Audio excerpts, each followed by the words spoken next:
که جمع امتیازات منفی 8 باشه خودرو توقیف خواهد شد. در ترکیه اگه جریمه رو در 15 روز ابتدایی پرداخت کنید میتونید از تخفیف 25% استفاده کنید. هنگام سفر کودکان باید در صندلی‌های ایمنی و مناسب پشتی خودرو قرار بگیرند و به هیچ عنوان تا پیش از 12 سالگی اجازه نشستن در صندلی جلوی خودرو رو نخواهند داشت. از دیگر قوانین عجیب ترکیه اینه که پس از ساعت 12 شب رانندگان قادر به استفاده از بوق خودرو نخواهند بود.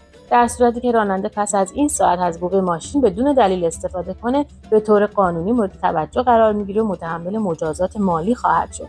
شهردار افسوس پوشیدن کفش‌های پاشنه بلند رو برای زنان این شهر ممنوع کرده. شهردار استانبول کنار در دریا با لباس زیر رو ممنوع کرده. شهر کوملوجا منطقه‌ای در آنتالیا زنان از کار در مؤسسات نوشیدنی ممنوع هستند.